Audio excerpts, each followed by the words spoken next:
नमस्कार साथियों, आज हम एक नया टॉपिक स्टार्ट कर रहे हैं। टॉपिक का नाम है चाप की लंबाई के अवकलज। चाप की लंबाई के अवकलज। Derivative of the length of an arc. Derivative of the length of an arc।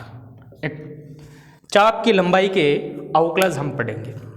अब चाप की लंबाई के अवकलज हम डेरिवेटिव पढ़ेंगे, तो डेरिवेटिव पढ़ने से पहले हम देखते हैं चाप होता क्या है और जीवा क्या होती है। जो आर्क और कॉर्ड जो होती है, आर्क और कॉर्ड क्या होती है वो देखते हैं। सबसे पहले आर्क और कॉर्ड क्या होते हैं ये देखते हैं, तभी हम चाप की लंबाई के अवकलज पूरे अच्छी तरीके से कंसेप्ट क्लियर करके हम उसको अवकलज कर पाएंगे, डेरिवेटिव कर पाएंगे।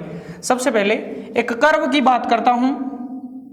ये एक मान लीजिए कर्व है, इस कर्व के ऊपर ये पॉइंट P है और ये पॉइंट Q है। क्लियर। अब P और Q को मिला दूं स्ट्रेट लाइन से, ये P और Q को मिला दिया, तो ये जो कहलाता है वो इस दिए गए वक्र की क्या कहलाती है? कॉर्ड कहलाती है, जीवा कहलाती है, कॉर्ड। और जबकि ये जो P और Q का वक्र का जो पाथ है, वक्र का जो पथ है, ये आपके क्या कहलाता है? चाप कहलाता है, आर्क कहलाता है। क्या कहलाता है? आर्क। इस चीज को समझना। जीवा क्या है कि कोई भी एक वक्र कर्व है, उस कर्व पे दो पॉइंट हैं, दोनों पॉइंट को सीधी स्ट्रेट लाइन जो मिलती है वो आपकी कॉर्ड होती है। जबकि PQ का जो कर्व पर पथ होता है कर्व के साथ, वो आपका क्या होता है? चाप होता है। ठीक है। अब यहां पर हम एक टॉपिक देखेंगे जिसमें चाप की लंबाई का उसकी जीवा के साथ अनुपात, उसकी जीवा के साथ अनुपात। हम रेशियो देखेंगे। किस में रेशियो देखेंगे? अपना जो रेशियो देखेंगे ये वो किस में देखेंगे? जो लेंथ ऑफ आर्क है वो और लेंथ ऑफ कॉर्ड है वो रेशियो देखेंगे। Length of arc upon length of chord, ये देखेंगे।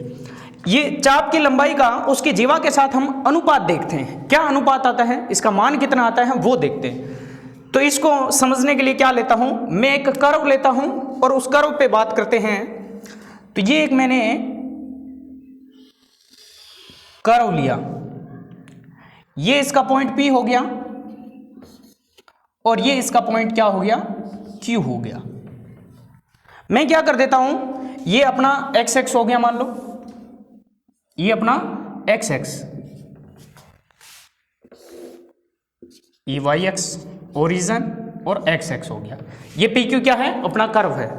अब इस P पर मैं एक टेंजेंट खींचता हूं। टेंजेंट स्पर्शरेखा, स्पर्शरेखा x को काटेगी और इसको क्या करेगी? टच करेगी। ये मैंने एक P पर स्पर्शरेखा खींच दी और स्पर्शरेखा जैसे ही मैंने स्पर्शरेखा खींची, कहां पर खींची? उस पॉइंट P पर, कर्व के पॉइंट P पर मैंने एक टेंजेंट खींच दी, स्पर्शरेखा खींच दी। और यहां Q से मैं क्या डालता हूं? एक परपेंडिकुलर डालता हूं।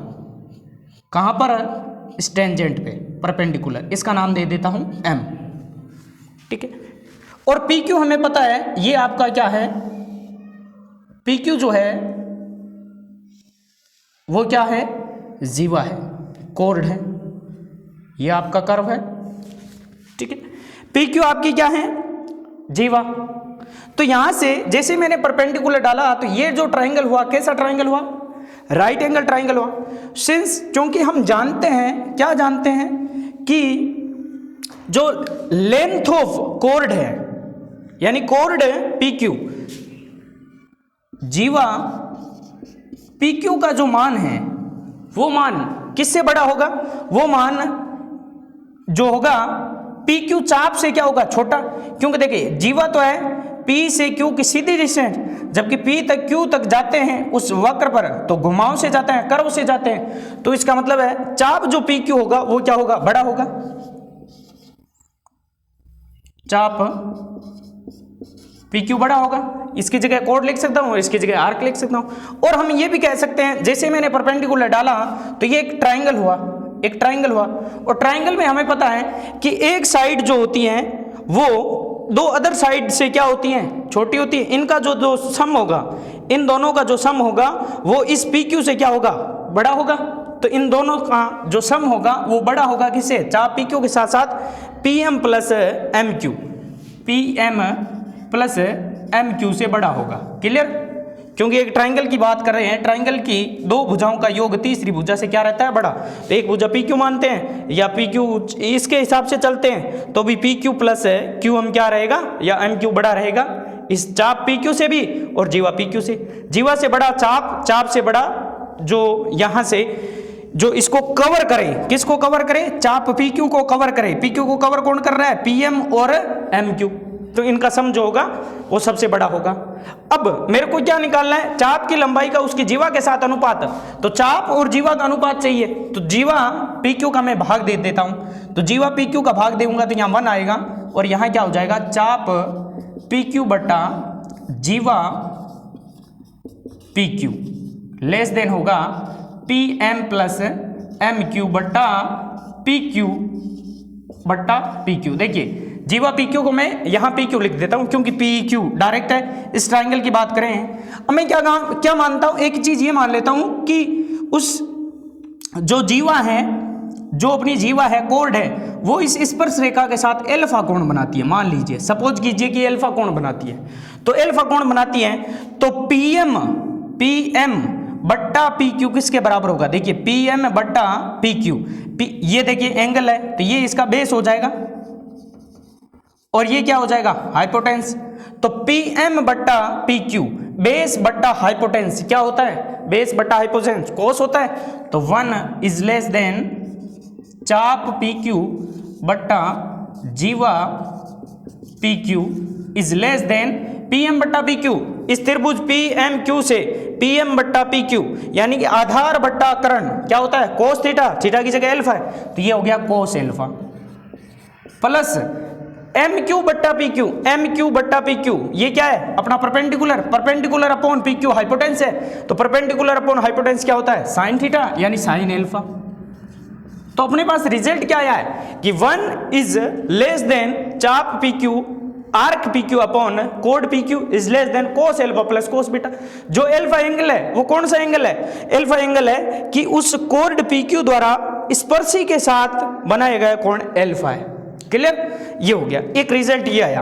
अब इसी रिजल्ट से हम यूज करके चाप PQ बट्टा जीवा PQ की लंबाई निकालेंगे। देखिए जैसे जैसे मैं Q को P की ओर अग्रसर करता हूं, Q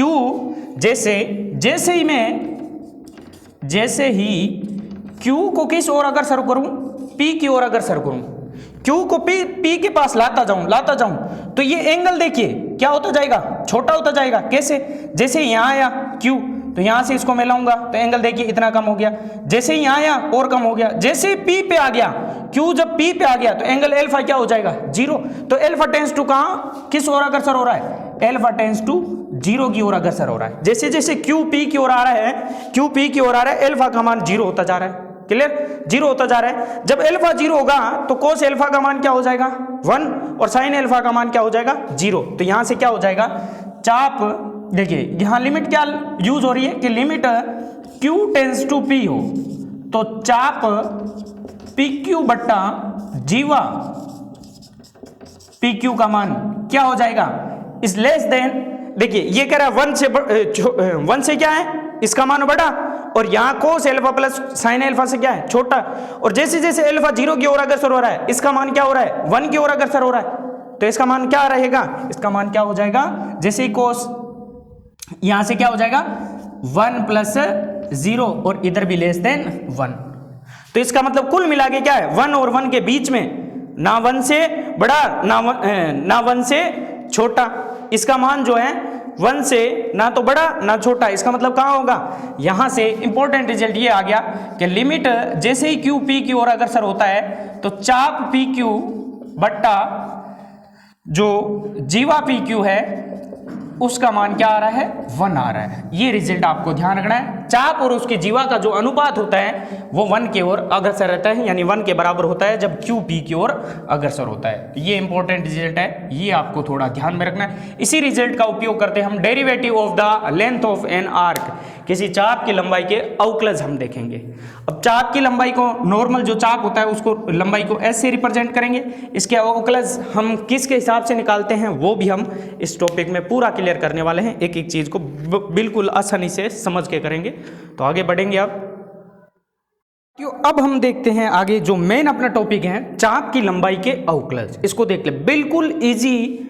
पहले इसके जो फॉर्मूले बन रहे हैं वो कैसे बने उसकी बेसिक चीजों को हम समझते हैं, उसके बाद हम क्वेश्चन को करेंगे।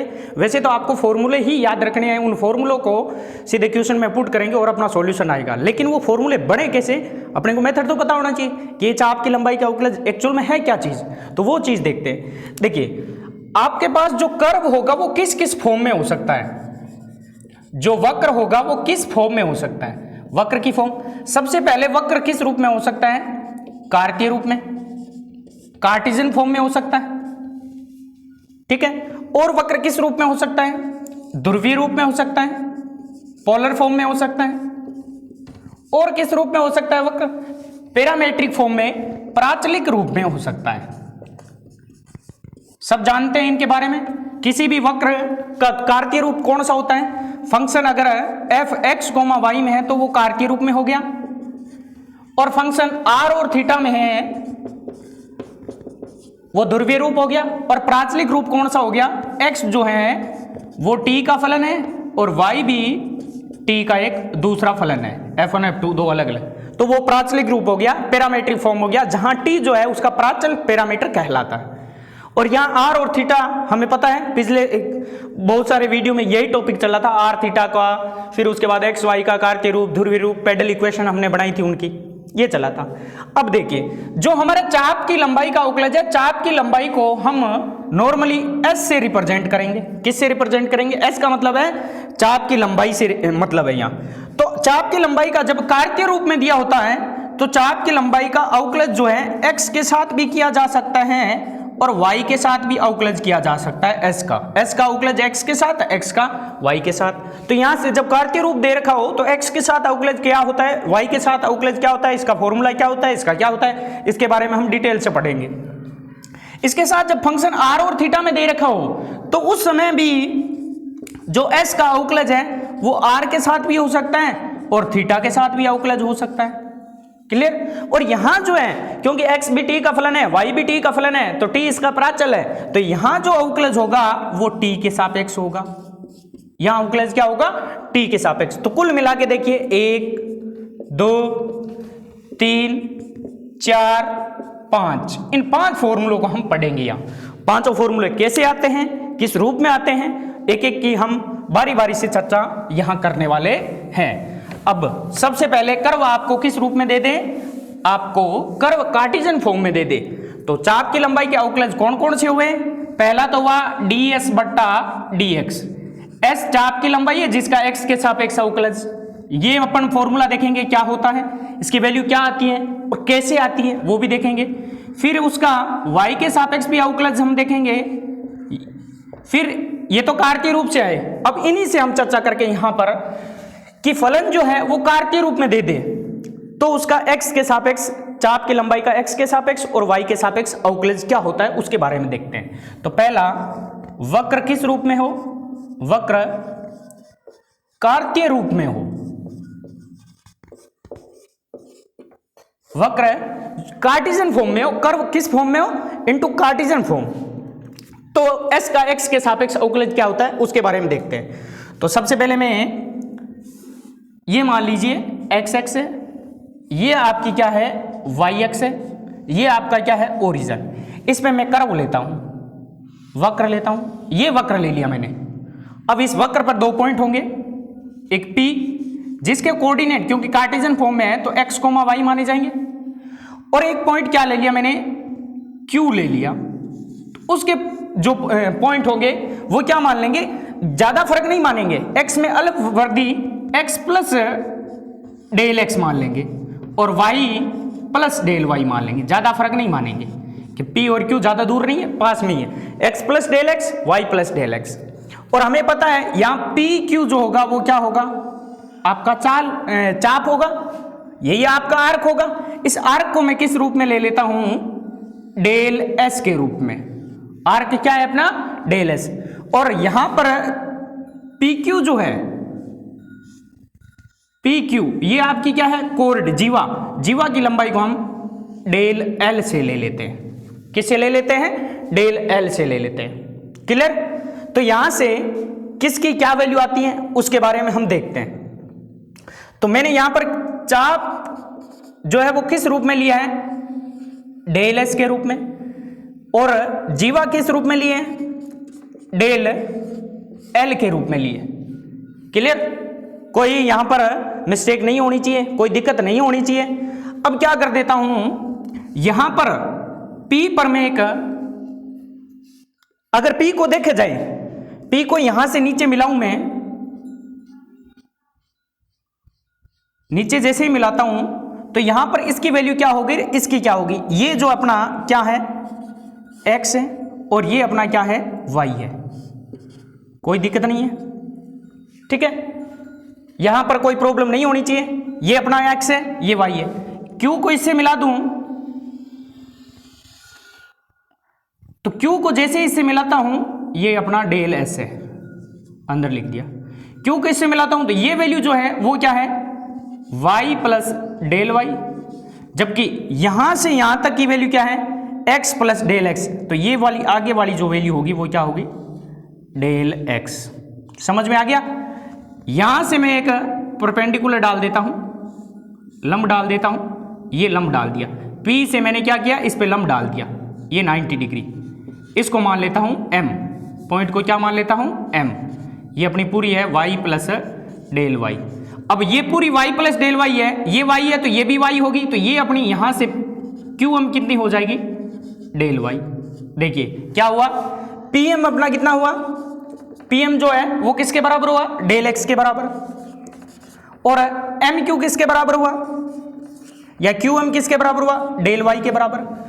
तो यहां से रिजल्ट अपना निकल रहा है, इन ट्राइंगल त्रिभुज PMQ में कर्ण स्क्वायर बराबर, कर्ण कौन है अपना, डेल एल, कर्ण यही है, ये त्रिभुज बना PQM या PMQ में डेल एल का स्क्वायर बराबर डेल एक्स का स्क्वायर प्लस डेल वाई का स्क्वायर। ये रिजल्ट आपको थोड़ा ध्यान में रखना है, इक्वेशन फर्स्ट।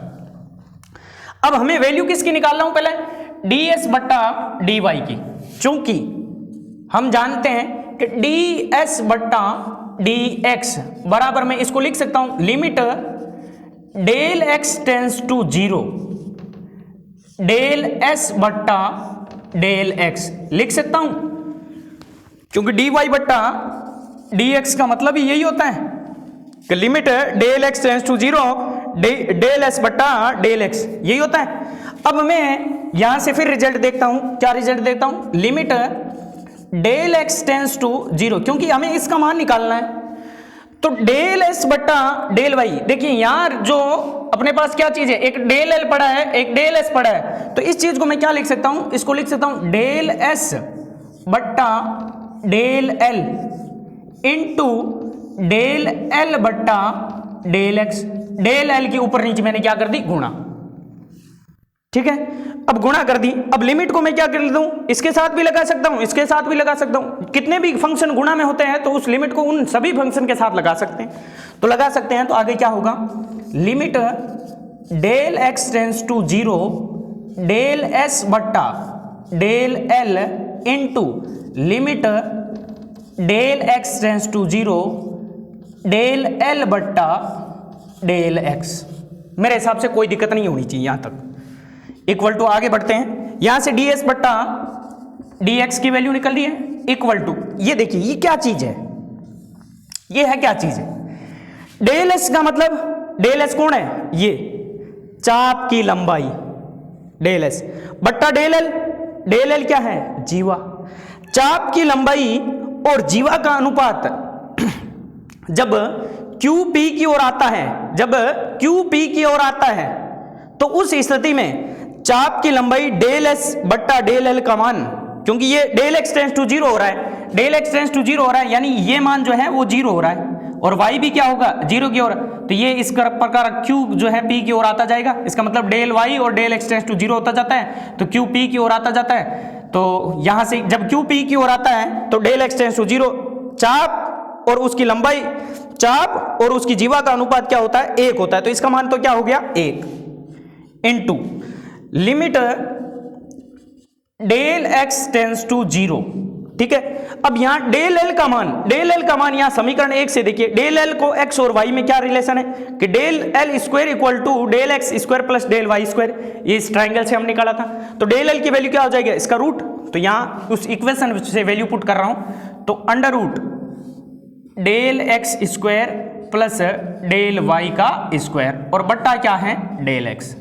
अब डेल एक्स का अलग अलग भाग देता हूं, तो डी एस बट्टा डी एक्स, चाप की लंबाई का x के सापेक्ष जो अवकलज है वो देखिए, इसका जैसे ही मैं अलग अलग भाग दूंगा तो रूट लगेगा, तो इसका स्क्वायर बनाएंगे, तो स्क्वायर के साथ अंदर घुसाता हूं, तो जैसे ही भाग देंगे बाहर लिमिट तो यही रहेगी, del x tends to zero under root, इसमें इसका भाग दूंगा तो 1 हो जाएगा, क्योंकि रूट में बनाने के लिए, रूट के अंदर ले जाने के लिए इसका स्क्वायर करना पड़ेगा, तो स्क्वायर से स्क्वायर कट गया 1 प्लस डेल वाई बट्टा डेल एक्स का होल स्क्वायर।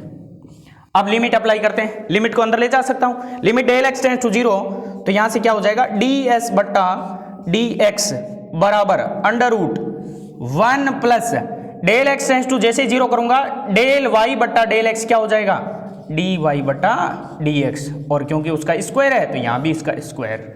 ये अपने पास रिजल्ट आ गया। क्या रिजल्ट आया है, डी एस बट्टा डी एक्स का मान, यहां जो क्वेश्चन मार्क लगा था उसका फॉर्मूला आपको याद रखना है, under root 1 plus d y बटा डी एक्स का होल स्क्वायर। ये आपका रिजल्ट याद रखना है। क्लियर, s का x के सापेक्ष, चाप की लंबाई s, उसका x के सापेक्ष जो अवकलज होता है वो 1 plus under root 1 plus d y बटा डी एक्स का होल स्क्वायर होता है। y और x में क्या दे रखा होता है, फंक्शन दे रखा होता है, वहां से डी वाई बटा डी एक्स निकालेंगे और चाप की लंबाई के लिए अवकलज, चाप की लंबाई का x के सापेक्ष अवकलज के लिए फॉर्मूला अप्लाई करेंगे। और ये फॉर्मूला आया कैसे, इस पूरे तरीके से। ये जो तरीका दे रखा है नवकार पब्लिकेशन गोखरू में पूरा नहीं दे रखा है, डायरेक्ट इसका क्या दे रखा है, फॉर्मूला। तो ये फॉर्मूला कैसे बना, इस पूरे मेथड से आपको ध्यान रखना है, ये पूरा फॉर्मूले का। लेकिन आपको क्या करना है, बस ये बना कैसे, बेसिक चीजें क्या थी उसको ध्यान में रखते हुए डायरेक्ट ये फॉर्मूला आपको याद रखना है। अब डेल एस बट्टा डेल वाई का मान निकालते हैं, तो ये भी देख लेते हैं, डेल एस बट्टा डेल वाई का मान, क्योंकि फंक्शन किस रूप में दिया होता है, कार्तीय रूप में, तो उस स्थिति में हम निकाल रहे हैं। अब आगे किसका मान निकाल रहे हैं, डी एस बट्टा डी वाई का। तो मैं इसको लिख सकता हूं अपने पास, देखिए डी एस बट्टा डी एक्स का मान निकल चुका है, तो इसको मैं ऐसे लिख सकता हूं, डी एस बट्टा d x into D x बट्टा डी वाई। इस चीज को लिख सकता हूं, डी एक्स के ऊपर नीचे गुणा करके लिख सकता हूं, बिल्कुल। तो यहां से डी एस बट्टा d y equal to d S बट्टा डी एक्स की वैल्यू ये पड़ी, अभी निकाली हमने, under root 1 plus d y बटा डी एक्स का होल स्क्वायर, और इसके इनटू में क्या है, डी एक्स बटा डी वाई। अब इसको मैं क्या करता हूं, इस अंदर से गुणा करता हूं, अंदर गुणा करता हूं, रूट के अंदर ले जाने के लिए पहले इसका स्क्वायर करना पड़ेगा। तो जैसे ही अंदर गुणा करता हूं, डी एस बट्टा डी वाई बराबर अंडर रूट, पहले 1 से गुणा होगी डी एक्स बट्टा डी वाई के स्क्वायर से, क्योंकि रूट के अंदर ले जा रहा हूं तो स्क्वायर करना पड़ेगा। तो ये हो गया डी एक्स बट्टा डी वाई का होल स्क्वायर, और प्लस जैसे ही इससे गुणा करूंगा डी वाई बट्टा डी एक्स का होल स्क्वायर है, ये भी डी एक्स बट्टा डी, एक दूसरे के उल्टे हैं, तो कट के क्या आ जाएगा, 1 आ जाएगा। तो यहां से कुल मिला के रिजल्ट अपना क्या आया, डी एस बट्टा डी वाई बराबर अंडर रूट 1 को पहले लिख लेता हूं, 1 प्लस डी एक्स बट्टा डी वाई का होल स्क्वायर। ये अपने पास क्या आ गया, रिजल्ट आ गया। तो यहां से डी एस बट्टा डी एक्स और डी एस बट्टा डी वाई क्या आया, under root 1 plus d x बट्टा डी वाई का होल स्क्वायर। तो यहां से देखिए दोनों में फर्क क्या है, x के सापेक्ष करते हैं तो बट्टा में x है तो ऊपर y हो गया, y के सापेक्ष करते हैं तो बट्टा में y है तो ऊपर क्या हो गया x, एक दूसरे के उल्टे हैं बस। dy बट्टा dx है, x के सापेक्ष है, y के सापेक्ष है तो dx बट्टा dy निकालना पड़ेगा आपको। तो ये दोनों फॉर्मूले आपको डायरेक्ट याद रखने हैं और तरीका ये मैंने बता दिया कि किस प्रकार से आपके इसका जो है आंसर आएगा। तो ये जो कार्तीय रूप दे रखे थे उससे चाप की लंबाई का x के सापेक्ष अवकलज और y के सापेक्ष अवकलज हमने निकाल लिया। ये फॉर्मूला कब लगाना है, y बराबर fx, यानी y को x का फलन दे रखा है तो x के सापेक्ष अवकलज निकालना हो तो ये फॉर्मूला, y के सापेक्ष अवकलज निकालना हो तो ये ds बट्टा dy का फॉर्मूला लगाना है। क्लियर? मेरे हिसाब से कोई प्रॉब्लम नहीं होनी चाहिए, बिल्कुल इजी तरीके से हमने पूरी डिटेल के साथ इनके फॉर्मूलों को देख लिया। अब बढ़ते हैं आगे की ओर, आगे बढ़ते हैं नेक्स्ट फॉर्मूले की ओर। जब आपके पास कार्तीय रूप हो तो s का x के सापेक्ष और y के सापेक्ष अवकलज के फॉर्मूले ये हो गए। s मतलब चाप की लंबाई, लेंथ ऑफ द आर्क। अब आगे बढ़ते हैं, जब आपको वक्र किस रूप में दे दे, वक्र ध्रुवीय रूप में दे दे, curve into polar form, polar form दे दे,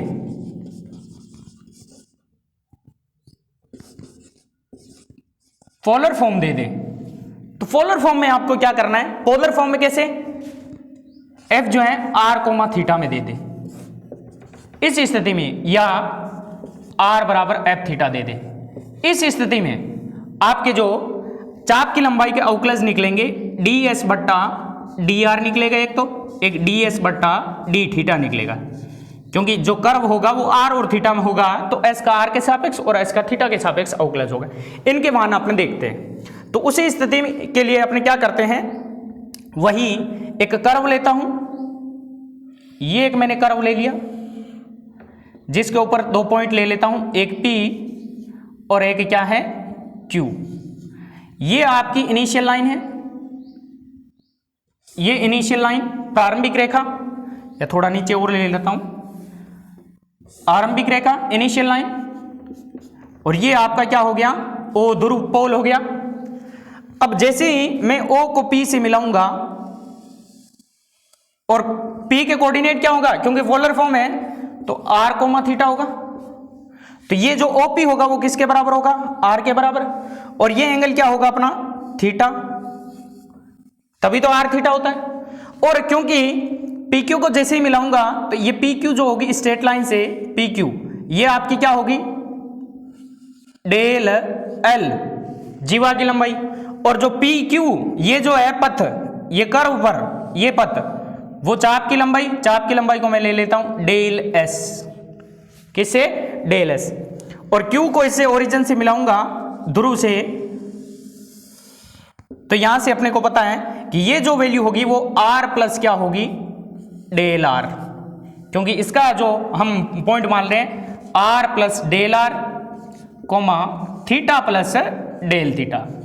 जैसे उसमें x का x plus del theta x था और y का y प्लस डेल y था, यहाँ r का r plus del r, theta का थीटा प्लस डेल थीटा हो गया। तो ये वैल्यू जो है r प्लस डेल r हो जाएगी, क्योंकि r प्लस डेल r है, और ये जो एंगल है पूरा यहां से यहां तक थीटा प्लस डेल थीटा होगा, तो ये ऊपर वाला एंगल कितना होगा डेल थीटा। क्लियर? अब यहां से मैं एक परपेंडिकुलर डालता हूं P से किस पे, r प्लस डेल r जो OQ है ध्रुवांतर रेखा OQ, उस पे लंब डालता हूं, ये परपेंडिकुलर डाल दिए, यहां लंब, इसको दे देता हूं M, इसको क्या नाम दे दिया M। तो इस PMQ में, त्रिभुज PMQ में वही कर्ण स्क्वायर यानी डेल L का स्क्वायर बराबर आधार स्क्वायर प्लस लंब स्क्वायर PM का स्क्वायर प्लस MQ का स्क्वायर, MQ का स्क्वायर। अब मेरे को PM और MQ की वैल्यू चाहिए, PM और MQ की वैल्यू, PM और MQ की। PM देखिए, इस ट्राइंगल की बात करता हूं, त्रिभुज, इस ट्राइंगल में देखिए ये 90, इधर भी 90 होगा क्योंकि ये डेल थीटा है अपने पास। तो इस ट्राइंगल में देखिए, इस ट्राइंगल में कौन से में, OPM में एंगल जो अपने पास क्या है डेल थीटा, तो ये वैल्यू अपने पास क्या है R है, ये देखिए R है, ये वैल्यू निकालनी है। ये एंगल के साथ ये बेस हो गया तो ये परपेंडिकुलर होगा, और ये हाइपोटेंस हो गया। तो परपेंडिकुलर और हाइपोटेंस में कौन सा संबंध होता है? साइन का। तो साइन डेल थीटा बराबर एंगल क्या है? Del theta. Sine del theta, sine बराबर क्या होता है? Perpendicular upon hypotenuse. तो पी एम बट्टा हाइपोटेंस यहां कौन है? पी से लेके ओ तक आर है जिसकी वैल्यू। तो कुल मिला के पी एम बराबर क्या आ गया? आर साइन डेल थीटा, ये आ गया। पी एम चाहिए और क्या चाहिए? M Q. और यहां से एम क्यू और निकालते हैं। तो एम क्यू किसके बराबर होगा? एम क्यू देखिए ये है, तो ये पूरी वैल्यू अपने को पता है r plus del r. M Q जो है O Q minus O M के बराबर है। M Q O Q minus O M के बराबर है, क्योंकि ओ एम तो अपने को पता है क्या है?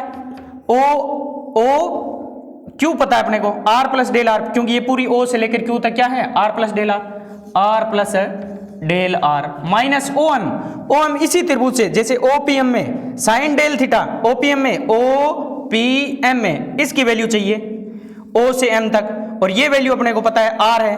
तो ये देखिए एंगल के साथ वाला ये बेस और हाइपोटेंस कोस थीटा। तो ये वापस इसी त्रिभुज से जैसे ही बात करता हूं यहां इसी से, तो कोस डेल थीटा बराबर क्या होगा? कोस का क्या होता है? बेस क्या है? ओ एम बट्टा हाइपोटेंस आर। तो ओ एम जो है वो क्या होगा? R cos del theta. ये वैल्यू यहां यूज आ गई, तो आर कोस डेल थीटा। देखिए मेरे को क्या चाहिए? डेल एल का स्क्वायर चाहिए था। डेल एल का स्क्वायर यहां से क्या आया? डेल एल का square equal to PM square. PM की वैल्यू क्या है? ये रही। तो r square sine del theta का स्क्वायर प्लस एम क्यू का स्क्वायर। एम क्यू क्या है? R plus del are minus are cos del theta इसका स्क्वायर। ये वैल्यू आई है, ये अपने आगे काम आएगी, इसलिए मैंने निकाल दी। अब आगे बढ़ते हैं। अब क्या निकालना है अपने को? एक्चुअल में अपने को निकालना है डी एस बट्टा डी आर या डी एस बट्टा डी थीटा। तो ये वैल्यू अब अपने को इसको हटा देता हूं। जिसकी मुख्य वैल्यू अपने को चाहिए थी वो अपने पास आ चुकी है। क्या आ चुकी है? डेल एल की वैल्यू चाहिए थी। चूंकि हम जानते हैं कि डी एस बट्टा डी आर, इसको मैं क्या लिख सकता हूं? Limit del are tends to 0 del S बट्टा डेल आर लिख सकता हूं। मेरे हिसाब से कोई ऑब्जेक्शन नहीं होना चाहिए यहां इस रूप में लिखता हूं, क्योंकि अवकलज की पहली परिभाषा यही होती है। इक्वल टू, इसको लिख सकता हूं limit del are tends to 0, इसको लिख सकता हूं डेल एस बट्टा del L into del L बट्टा डेल आर लिख सकता हूं। इक्वल टू, लिमिट को अलग अलग अप्लाई करते हैं। तो limit del are tends to 0 del S बट्टा del L into limit del are tends to 0 del L बट्टा डेल आर। और ये देखिए क्या है? एस का मतलब चाप, डेल एल का मतलब जीवा। चाप और जीवा के जब डेल आर टेंस टू 0 या डेल थीटा टेंस टू 0 तो उस समय इसका अनुपात क्या होता है? 1 होता है। जैसे अभी पिछले वीडियो में जब पिछले जो अपने देखा था डेल एस बट्टा डेल एक्स, तो इसका मान क्या होता है? 1। तो 1 इंटू, क्योंकि ये चाप बट्टा उसके जीवा का अनुपात क्या होता है? 1 होता है। यहां से डेल एल की वैल्यू यहां से पुट करता हूं, और डेल एल की जैसे ही वैल्यू पुट करूंगा एक खास बात यहां आएगी। क्या आएगी वो भी देखते हैं। क्या खास बात आएगी? डेल एल की value under root are square sine del theta का square plus are plus del are minus are cos del theta का होल स्क्वायर बट्टा डेल आर। कोई प्रॉब्लम नहीं होनी चाहिए यहां तक। अब इसको हटा देता हूं क्योंकि इसकी वैल्यू हमने रख ली। अब यहां थोड़ा सा रिजल्ट अपने को क्या विशेष तौर पे ध्यान रखना है? Equal to limit del are tends to 0, del r किस टेंस टू है? 0 है। तो उस स्थिति में ऊपर वाले का मान अंडर रूट आर स्क्वायर, तो आर स्क्वायर पड़ा रहने दो। देखिए del are tends to zero है तो डेल थीटा भी टेंस टू क्या होगा, जीरो। दोनों एक ही साथ अप्लाई होते हैं और एक ही साथ जीरो होते हैं। तो डेल थीटा जब जीरो की ओर अग्रसर होता है तो उस स्थिति में साइन डेल थीटा जो है उसका मान जो है वो डेल थीटा के बराबर होता है। किसके बराबर होगा, डेल थीटा, क्योंकि साइन डेल थीटा, थीटा की जगह जीरो रखें, साइन जीरो का जीरो होता है और जीरो की बजाय यहाँ किस ओर अग्रसर करेंगे, हम डेल थीटा की ओर अग्रसर करेंगे। ये विशेष तौर पे ध्यान रखना। और इसी प्रकार है कोस डेल थीटा, जब थीटा डेल थीटा जीरो की ओर अग्रसर होता है तो इसका मान क्या होता है, 1 होता है। इसका मान क्या होता है, 1 होता है। तो यही चीज यहां अप्लाई करता हूं तो साइन डेल थीटा का मान क्या हो जाएगा, डेल थीटा के बराबर हो जाएगा। तो ये हो गया डेल थीटा का square plus are plus del are minus r और कोस डेल थीटा 1 के बराबर हो जाएगा। तो 1 को लिखूंगा नहीं, आर से गुणा करेंगे तो 1 आर ही आएगा, इसका स्क्वायर अपॉन डेल आर। यहां से देखिए आर से आर कट गया, limit del are tends to zero under root are square del theta का स्क्वायर प्लस डेल आर का स्क्वायर बट्टा डेल आर। अब डेल आर का अलग अलग भाग दे देते हैं तो limit del are tends to zero under root, इसमें भाग दूंगा तो आर स्क्वायर डेल थीटा बट्टा डेल आर का होल स्क्वायर, क्योंकि इसमें भाग देने के लिए पहले रूट के अंदर घुसाने के लिए इसका स्क्वायर करना पड़ेगा। तो स्क्वायर से डेल थीटा बट्टा डेल आर का स्क्वायर प्लस डेल आर का स्क्वायर बट्टा डेल आर का स्क्वायर 1 हो गया। अब लिमिट इसको अप्लाई करते हैं। तो लिमिट जैसे ही अप्लाई करूंगा तो यहां से देखिए इधर लेफ्ट साइड में अपना क्या चल रहा है, ds बट्टा डी आर। तो ds बट्टा d r equal to under root are square, और जैसे ही लिमिट अप्लाई करता हूं यहां से del are tends to zero है तो del theta upon del r का मान क्या हो जाएगा, डी थीटा बट्टा डी आर हो जाएगा। डी थीटा बट्टा डी आर का स्क्वायर है मान, तो स्क्वायर यहां होगा प्लस 1। ये अपने पास रिजल्ट आ गया किसका, डी एस बट्टा डी आर का। तो ये भी एक आपको फॉर्मूला याद रखना है, under root 1 plus r square d theta बट्टा डी आर का होल स्क्वायर। क्लियर, मेरे हिसाब से यहां कोई प्रॉब्लम नहीं होनी चाहिए। डायरेक्ट आपको ये रिजल्ट याद रखने हैं, और रिजल्ट आए कैसे, इस तरीके से आता है, वैसे पूरा एकदम मैथमेटिकली तरीके से। इसी प्रकार आगे हम निकालते हैं नाउ किसकी वैल्यू, डी एस बट्टा डी थीटा की।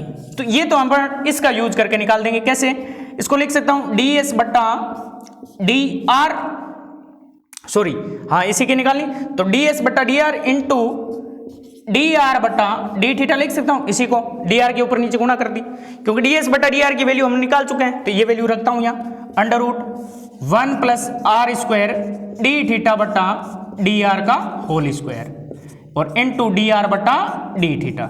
अब जैसे ही अंदर गुणा करूंगा क्या आ जाएगा अपने पास, अंडर रूट, अंदर जैसे गुणा करूंगा स्क्वायर होगा, स्क्वायर से 1 का डी आर बट्टा डी थीटा का स्क्वायर प्लस आर स्क्वायर, और ये एक दूसरे के रेसिप्रोकल है, कट जाएंगे, एक आएगा यानी आर स्क्वायर बचा।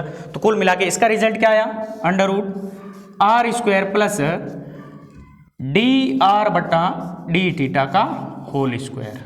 देखिए यहाँ डी आर है तो डी आर का भाग लग रहा है, यहाँ डी थीटा है तो डी थीटा का भाग लग रहा है, दोनों एक दूसरे को उल्टे हैं, लेकिन यहाँ आर स्क्वायर इसके गुणा में है, यहाँ आर स्क्वायर प्लस में है, इतना फर्क जरूर है। क्लियर, तो ये जब कौन सा रूप हो, ध्रुवीय रूप हो, तो चाप की लंबाई के अवकलज आर के सापेक्ष और थीटा के सापेक्ष ये होते हैं। फॉर्मूले आपको डायरेक्टली याद रखने हैं। अब एक और रूप बचा है प्राचलिक रूप, उसको भी हम देख लेते हैं। प्राचलिक रूप में क्या रिजल्ट आता है वो भी देखते हैं। तो नेक्स्ट रूप अपना जब कर्व जो है प्राचलिक रूप में हो, तीसरा पैरामेट्रिक फॉर्म हो, प्राचलिक रूप हो, कौन हो, वक्र जो अपना कर्व है प्राचलिक रूप में। अब प्राचलिक रूप में क्या होता है, x बराबर एफ टी, वाई बराबर फाई टी मान लो, या f1t f2t मान लिया, ठीक है। ये इक्वेशन फर्स्ट, ये इक्वेशन सेकंड। यहां से अपना जो रिजल्ट निकलता है, एक अवकलज जो निकलता है dx बट्टा dt निकलता है, वो क्या होगा f डैश टी, और dy बट्टा dt निकलेगा, वो क्या होगा फाई डैश टी। इसको लिखो तो लिख दो, नहीं तो कोई जरूरी नहीं है। अपने निकालना क्या है, ds बट्टा dt निकालना है, ds बट्टा dt निकालना है। ये निकालना है, इसकी वैल्यू अपने को चाहिए। अब s चाप की लंबाई, उसका प्राचल t के सापेक्ष अवकल चाहिए। तो यहां से चूंकि हम जानते हैं कि ds बट्टा dt को मैं ऐसे लिख सकता हूं, ds बट्टा dt को क्या लिख सकता हूं, ds बट्टा dx इंटू dx बट्टा dt लिख सकता हूं, कोई दिक्कत नहीं होनी चाहिए। यहां dx के ऊपर नीचे गुणा किए इसी में। अब यहां देखिए ds बट्टा dt बराबर, इसका फॉर्मूला मैं निकाल चुका हूं पहले ही, ds बट्टा dx का ये रहा, क्या होता है अंडर रूट 1 प्लस dy बट्टा dx का होल स्क्वायर इंटू dx बट्टा dt। अब dx बट्टा dt के अंदर गुणा कर दो, अंदर क्या कर देंगे गुणा, इसके अंदर गुणा कर दो तो क्या बनेगा रिजल्ट देखिए, ds बट्टा dt बराबर अंडर रूट। अब गुणा करने के लिए क्योंकि रूट के अंदर ले जा रहे हैं तो पहले इसका स्क्वायर करेंगे तभी रूट के अंदर घुसेगा, रूट के अंदर घुसेगा तो 1 से स्क्वायर का गुणा हो जाएगा, तो dx बट्टा dt का होल स्क्वायर प्लस, अब इसको इससे गुणा करूंगा तो इसका स्क्वायर बनेगा पहले तो रूट में आने के लिए, स्क्वायर से dx का स्क्वायर कट जाएगा, dy बट्टा dt का स्क्वायर, तो dy बटा dt का होल स्क्वायर। ये अपना रिजल्ट आ गया, ये रिजल्ट आपको याद रखना है। तो ds बटा dt का रिजल्ट क्या आया अंडर रूट, क्या है देखिए dx बटा dt का स्क्वायर प्लस dy बटा dt का होल स्क्वायर। ये 5 रिजल्ट आते हैं आपको और 5 डायरेक्ट आपको याद रखने हैं। किस हिसाब से याद रखना है कि s यानी चाप की लंबाई का x के सापेक्ष अवकलज अंडर रूट 1 प्लस dy बट्टा dx का होल स्क्वायर होता है। इसी प्रकार s का y के सापेक्ष अंडर रूट 1 प्लस dx बट्टा dy का होल स्क्वायर होता है। फिर s का r के सापेक्ष जब ध्रुवीय रूप हो, पोलर इक्वेशन दे रखी हो, तो उस स्थिति में ds बट्टा dr under root 1 plus r square d theta बट्टा dr का होल स्क्वायर, और ds बट्टा डी थीटा बराबर क्या होता है under root r square plus dr बट्टा डी थीटा का होल स्क्वायर, और ds बट्टा dt dx बट्टा dt का स्क्वायर प्लस dy बट्टा dt का स्क्वायर। अब इन्हीं से कुछ रिजल्ट और बनाते हैं, क्या रिजल्ट बनता है वो देखते हैं। अब हम सामान्य जानकारी से एंगल के रूप में इनको कन्वर्ट करते हैं। सामान्य जानकारी से हम जानते हैं वी नो देट अगर किसी वक्र की स्पर्शी x के साथ कौन सा कोण बनाती है साई, तो टेन साई किसके बराबर होता है, उसकी ढाल के बराबर होता है, यानी टेन साई इक्वल टू क्या होता है dy बटा dx। पता है टेन साई क्या होता है dy बटा dx। साई क्या है यहाँ पे, साई स्पर्शी का x के साथ कोण बनाया गया कोण। इसके अलावा एक एंगल और होता है फाई। फाई क्या होता है, फाई के अलावा एक थीटा भी होता है। थीटा ध्रुवांतर वाला कोण मानते हैं, थीटा पहले मानते थे। थीटा जो होता है वो ध्रुवांतर रेडियल वेक्टर जो होता है, ध्रुवांतर का आरंभिक रेखा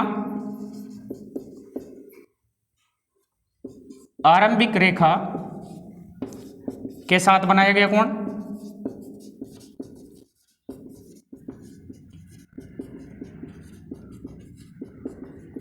और फिर एक फाई और होता है जिसे टेन फाई। फाई किसके बीच का कोण था, फाई जो होता है वो स्पर्शी और किसके बीच का कोण होता है, जैसे कर्व की बात करें, ये पॉइंट P,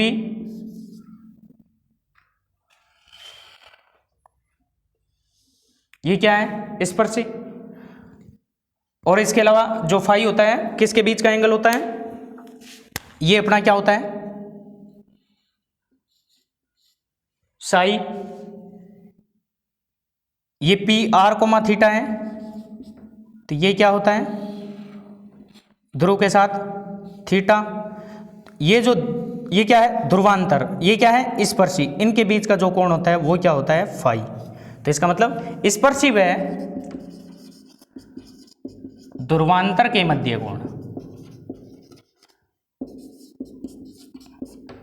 इसको आगे बढ़ा के इधर वाला भी फाई ले सकते हैं, दोनों एक ही बात है, ठीक है।